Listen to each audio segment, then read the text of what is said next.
Halo Horasma di jasa luhut maka manami nabi doa doakan hina holongan sebelum kita memulai dan melanjutkan berbagai kegiatan kita pada hari ini, kita akan bersekutu dengan firman Tuhan. Kita berdoa.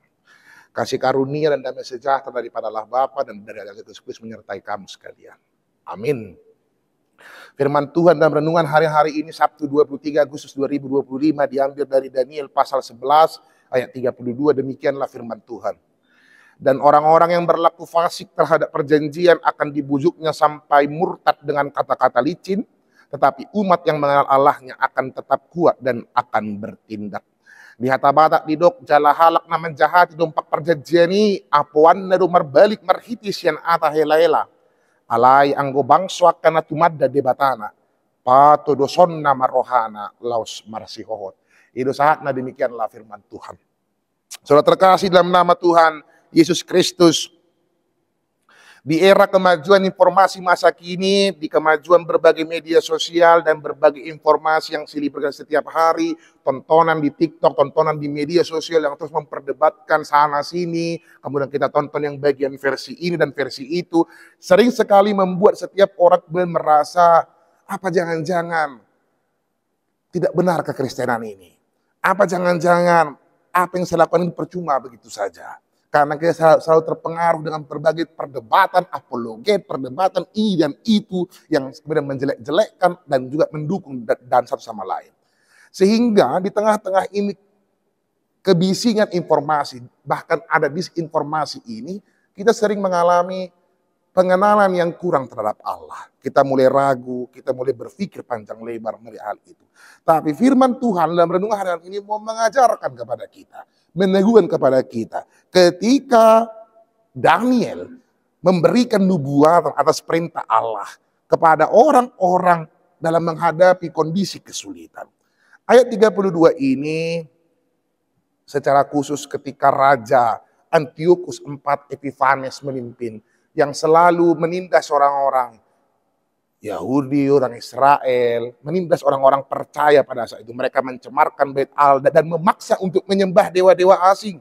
Banyak orang Israel pada saat itu tergoda karena perkataan yang licin, yang memabukkan, yang cukup bagus awalnya, tergoda untuk hal itu. Sehingga mereka demi keamanan dan keselamatan mereka meninggalkan kekristenan, meninggalkan menyembah kepada Allah hanya untuk kemudian mengikuti jalan dari Raja Epiphanes. Tetapi ada sebagian yang betul-betul mengenal Allah, mereka tidak hanya diam, tapi mereka bertindak dan mengambil keputusan untuk mempertahankan iman mereka.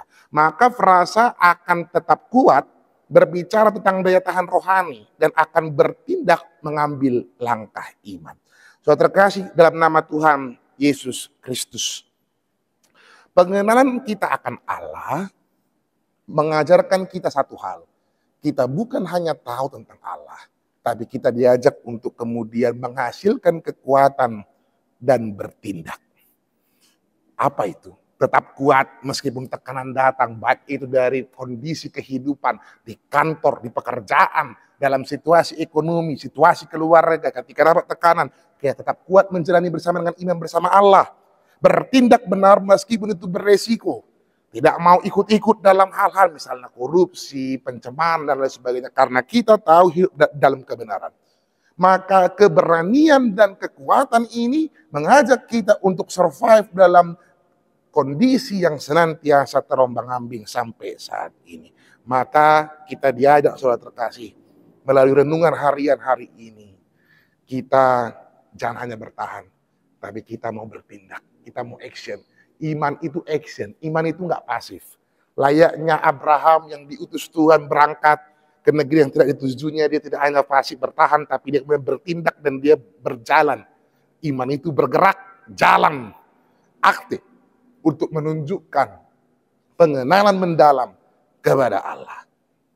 Maka orang-orang yang benar-betul mengenal Allah, yang menghidupi Allah, yang betul-betul mensyukuri rahmat Allah, dan betul-betul tahu bagaimana kebaikan Allah dalam kehidupannya, pasti memegang firman-Nya setiap hari.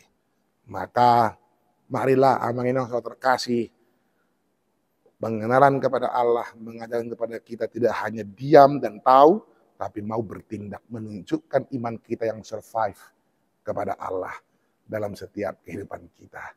Selamat untuk menunjukkan iman. Selamat untuk bergerak dalam iman. Selamat untuk bertindak, berani menunjukkan iman itu. Meski banyak tantangan, meski banyak tekanan dalam kehidupan ini.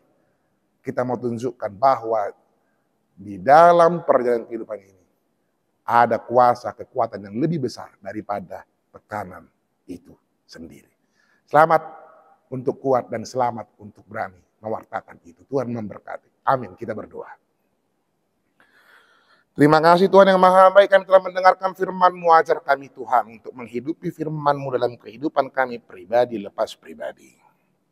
Ajar kami Tuhan untuk terus mengenal-Mu. Dalam pengenalan itu kami mau untuk semakin berani menyatakan iman kami, tidak terpengaruh oleh omongan-omongan dunia ini, tetapi semakin mau juga bertindak, bersaksi demi kemuliaan nama-Mu. Bahwa hanya firman-Mu yang menjadi kekuatan, keselamatan dalam kehidupan kami. Tidak ada yang dapat kami andalkan sedikit pun.